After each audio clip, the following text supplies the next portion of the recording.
Let's do a room tour.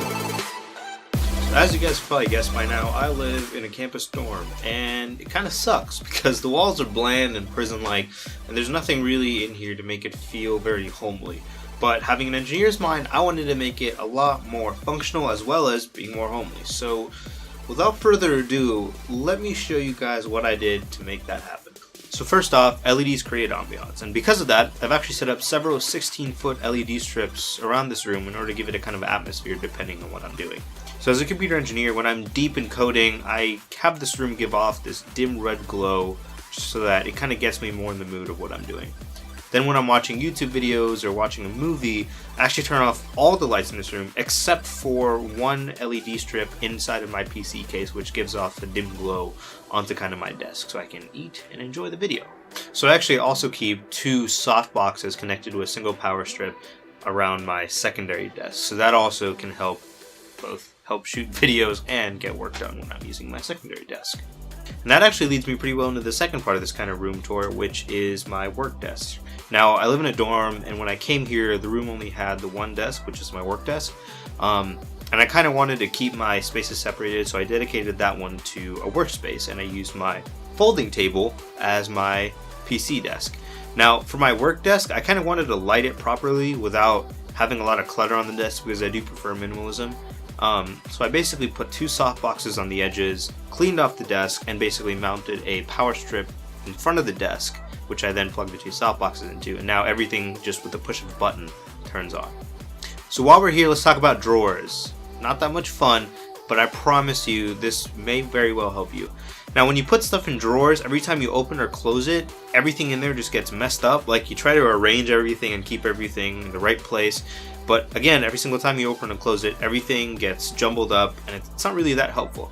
So what I did, kind of a quick trick for you guys, is cut up pieces of cardboard and then basically tape them to the inside of the drawer. And this way when you open it up, everything is very nicely organized and you never have to try and figure out what you're looking for in there. You can just easily see it laid out right in front of you. You can pick it out, put it back, push the drawer back in, and then you're good to go. Alright, so now let's move on to the big kahuna, the reason most of you guys are probably here right now, and that is the desk tour. So there's a lot of stuff on the desk behind me, so I have a script. So I'm going to read off of this and show you guys some pretty cool B-roll while we're going through it. So up first, we have the Dell P2715Q 4K 60Hz sRGB monitor, which is my main monitor. I'm going to be getting a second one of these in the summer, but right now I only have the space for the one, so we just use the one. Flanked on both sides of the monitor, I have the Yamaha HS5 audio monitors, which are sitting on top of the Pile Pro monitor isolation pads. On top of the left audio monitor, I actually have my headphones, which are the ATH M50Xs. And on top of the main visual monitor, I keep my two webcams. The first one being the Logitech C920 webcam, which is actually a pretty popular webcam these days. And I also keep the SJCam 4000, which is a type of GoPro replacement, which I believe actually has a lot better video quality than the GoPros do. In the middle of the desk, we have the Behringer Microamp HA400, which controls all the audio routing between the main speakers, headphones, and the Bluetooth speakers by my bed. To the right of that is the Focusrite Scarlett Solo, which I plasticked up white. It's an audio interface which runs the Shure SM57 on a boom arm that is kind of mounted behind my monitor. On the desk surface, I use the DOS Keyboard Professional 4 Blue with a graffiti wrist pad. And for mousing, I use the Wacom Art tablet, which I actually have another video of here. And finally, all of that stuff sits on the Vipam's extended ultra-wide mouse pad.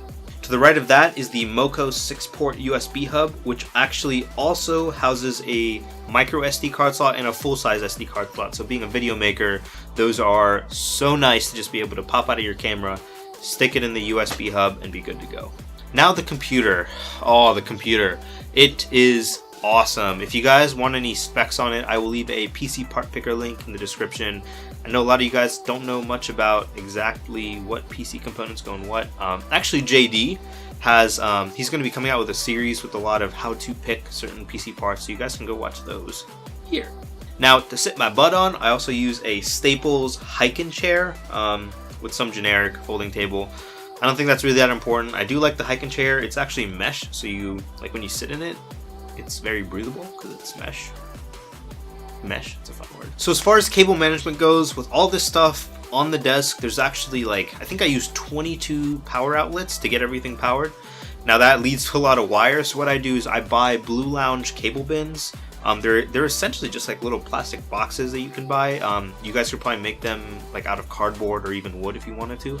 But basically I put my power strips inside the boxes and then run the wires underneath the desk and along the edge, whichever is closer. And then that way I can hide all the cables so that when you sit at the desk you actually don't see any wires around the desk. Everything's hidden. And then those wires run obviously around the side of the desk or behind the desk, along the wall, and then into the Blue Lounge cable bins, which kind of like house the power strips, so everything's in one compact place.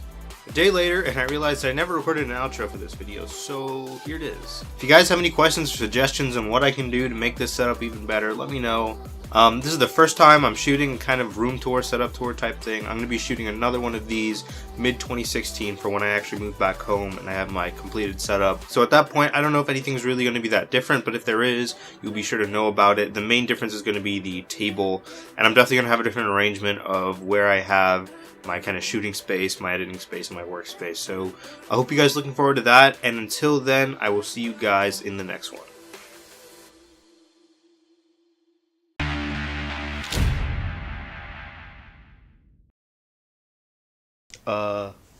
Stop recording.